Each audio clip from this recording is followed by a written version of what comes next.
18 produtores formam a Associação das Terras Altas do Caratinga.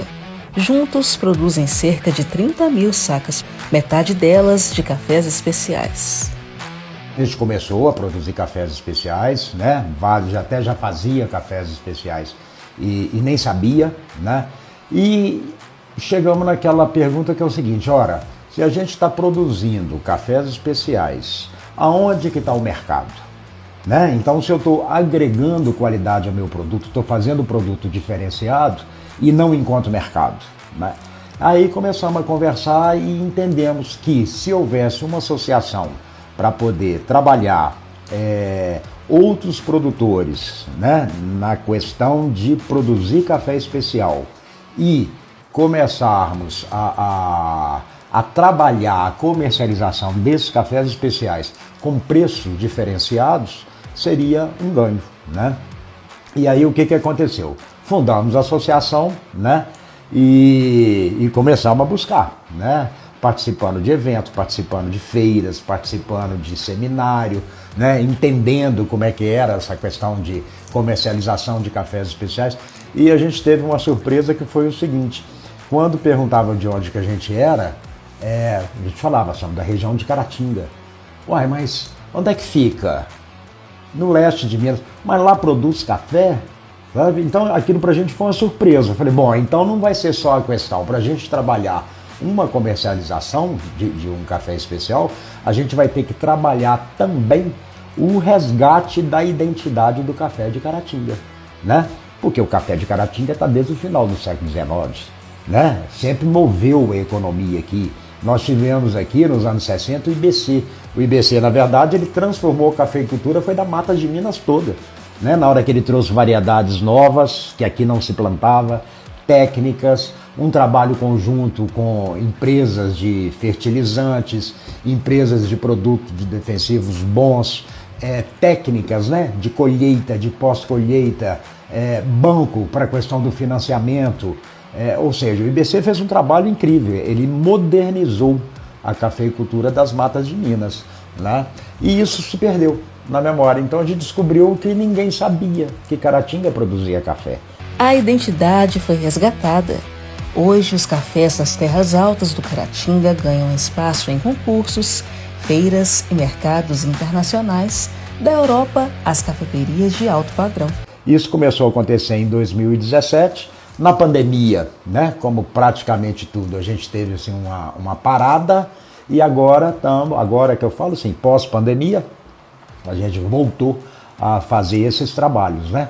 Hoje a gente já consegue ter preços diferenciados, a gente já consegue, junto, né, aos associados, trazer grandes empresas de exportação, muitas vezes trabalhar novas certificações dentro das propriedades, né? Hoje, o mercado externo, né? Quando a gente fala de café especial, claro, a gente tanto está vendendo para o mercado interno brasileiro, quanto está vendendo para as exportadoras. E hoje o mercado internacional, principalmente Europa, tem sido muito exigente com determinadas questões ambientais e sociais, né?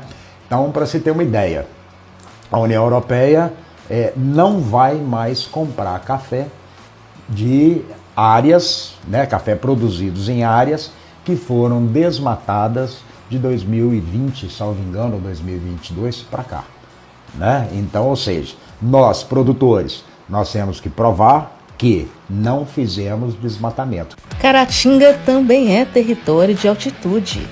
Grãos cultivados entre 600 e 1.300 metros oferecem corpo, doçura e aroma. E o nome da associação veio exatamente na função do seguinte: primeiro, nessa ideia do resgate, né, da denominação da região de Caratinga enquanto região produtora de cafés, e os terras altas aí porque aqui a maioria dos cafés, né, até então tem sido café arábica, né? E o café arábica, ele te dá uma resposta de produtividade e de qualidade a partir aí dos seus 600, 650 metros. E aqui a gente tem cafés, né, desde os seus 600 metros até 1.200, 1.300 metros. que é naquela região ali de Santa Luzia, alguns produtores de Santa Bárbara, né, que pegam áreas muito altas. Então fica todo mundo, mas eu achava que era só no Caparaó que tinha lavoura de 1.300. Não, Caratinga, Santa Luzia tem lavoura de 1.300 e produzindo cafés fenomenais. Então daí, terras altas do Caratinga. Porque o é do Vale do Rio Caratinga, né? Não é da cidade de Caratinga, porque a gente está falando de uma região, né? Então, essa é um pouquinho da nossa história. Além do campo, o café movimenta turismo, comércio e oportunidades. As fazendas recebem visitantes e compradores. É o café impulsionando a economia local. Nem todos os poderes públicos, vamos chamar aqui da nossa região, estão sensibilizados. É um fato. Mas isso aí também não acontece do dia para a noite, a gente sabe disso. A gente tem que estar mostrando para eles a importância da cafeicultura no seu município, né? Seja para o Poder Executivo, seja para o Poder Legislativo do município, Câmara e Prefeitura, né? Mostrar para eles os ganhos que os produtores podem ter e os ganhos que o município pode ter, né? A partir desse momento dessa participação mais direta. Recentemente agora, fiquei sabendo, vai acontecer o concurso municipal de Ubaporanga, né? Caratinga já vai estar na 3ª edição, né? Mas tem municípios, por exemplo, que ainda não fazem, né? Próprio Caratinga ainda está meio tímida nisso aí, né? Caratinga é a cidade polo, é onde esse café é comercializado, a maior parte dele, mas ainda tem uma participação um pouco tímida. Parece ainda que não entenderam ainda que pode se fazer isso, né? Aparecer, né? Caratinga já tem o título, né, de cidade dos cafés especiais. A própria matéria que vocês estão fazendo é exatamente para mostrar a importância, né, do setor cafeeiro aqui na região, enquanto emprega-se, né, época de colheita e fora de colheita, a geração de recurso, né, quanto que a cafeicultura gera, né, para essa região aqui como um todo.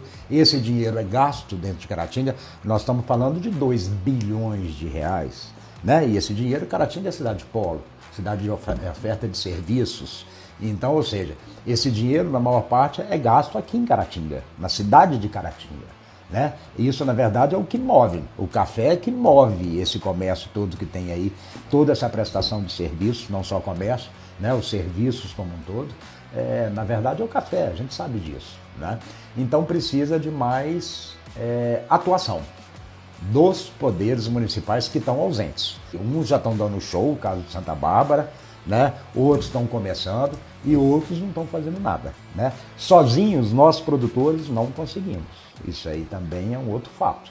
A gente não consegue, né? Porque a nossa capacidade de movimentação ela é pequena, né? O poder público ele tem mais acesso, né? A programas, né, a apoio, ele tem mais acesso, a gente não tem. Então, muitas vezes a gente fica meio agarrado.